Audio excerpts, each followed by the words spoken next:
I feel like I could rule the world. I know I could be what I want to. I put my all in it like no days off. On the road, let's travel, never looking back. The current setup right now with your business, what do you think is going to be the biggest revenue driver? Is Substack, do you think, going to drive, this paid newsletter business? Is that going to drive a significant amount? Do you think it's most going to come from BT Sport, from YouTube ads? How's your business set up, and where's your head at in terms of where the opportunity is? Right now, my biggest revenue driver, if you want to put it in those terms, is Vox Media. They're paying me the most, and that was important to me because the MMA Hour was a show that I created and put a lot of time and effort and everything. I poured everything into that show from 2009 all the way to 2018, and it was heartbreaking to see it end. Even though I was going to my dream job, that show just meant so much to me, and I think it meant a lot to a lot of people. And so that's the biggest one. And that's do you regard that as a YouTube channel or is it YouTube and the podcast does very well. It's on Apple, it's on Spotify, it's on Google, it's on Stitcher, all those places as well. And you own it? I do not own it. No, I don't own it. They pay me to do that show. And so that's what's interesting about my situation is like some of the stuff I own, some of the stuff I don't own, but everyone's playing nicely together in this sandbox, and I'm very appreciative.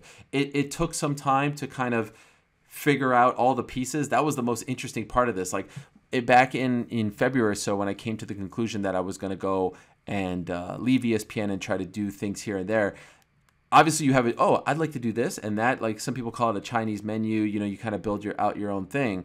But then the actual dance of getting everyone to play nice and be on board with all these little different things that I'm doing was the most interesting part of the whole process. And I really lucked out, and I found all these people who are okay with me having my own YouTube channel that's completely mine, and the Substack, but also doing something for The Ringer, Spotify, and also doing something for Vox and it's just been a really interesting exercise in.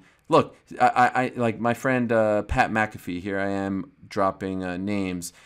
He's like, oh, well, you're not totally independent. You don't own everything. I'm like, okay, fine. If you want to get, into that whole semantics game, fine. I don't own everything. But there's an independent spirit to all of this where at the end of the day, I feel like I'm partnering with other people as opposed to being a full-time employee with anyone. I'm not. I have an LLC now, and I'm able to pick and choose what I want to do. And so that's really important. But to answer your question, the biggest deal that I have at the moment is my deal with Vox Media. Do you think long-term that stays true, or do you think, because some things some things pay off better immediately, and then some things you say, okay, if I build, I don't know, the newsletter, if I build the podcast or the Ringer stuff, if I build that up 3 years from now, this picture might look a little different? Or do you said you don't really think too much about business. Do you not even care about that? You just do your thing and see what happens. Are you trying to get me to reveal my 5-year plan, my business plan right here? That's exactly what I'm trying to do. I'm looking for 2030 Ariel. Where's 2030 Ariel doing? Like who's the guy who started The Ringer? What's his name again? Bill Simmons. Bill Simmons.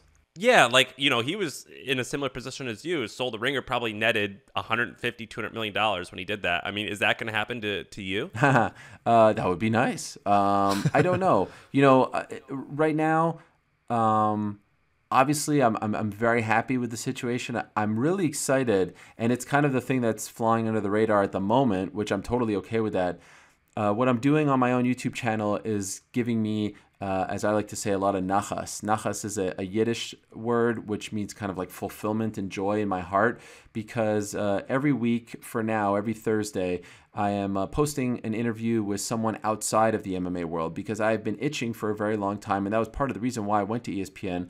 To show people that I'm more than just an MMA guy, that I can interview other athletes, authors, musicians, comedians, anyone. It doesn't matter if you're in the sports world, if you're an actor, if you're a Holocaust survivor.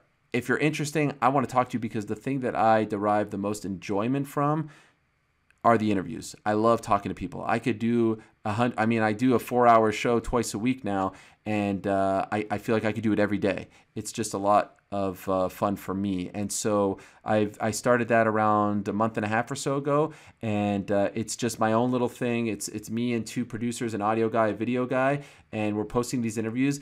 And I don't honestly care at this moment if 1 million people watch these interviews or 3 people watch the interviews. For me now, I'm doing them to fulfill this little passion of mine to talk to other people, to scratch that itch, but also to eventually show people, the right kind of people, that I could do this, that I could be much more than just an MMA guy. And it's actually the exact same thought process that I had when I got into all of this back in 2007. In fact, this past Tuesday, October 19th, marked the 14-year anniversary of me launching my own site, jerrypark.com. It's still up. I was at Spike TV in September of 2007. I got a job working at Spike TV, and Spike TV was the home of the UFC. And I was working in TV production. I thought, okay, this is the best place for me. TV production, UFC, they're the home of the UFC. It's perfect.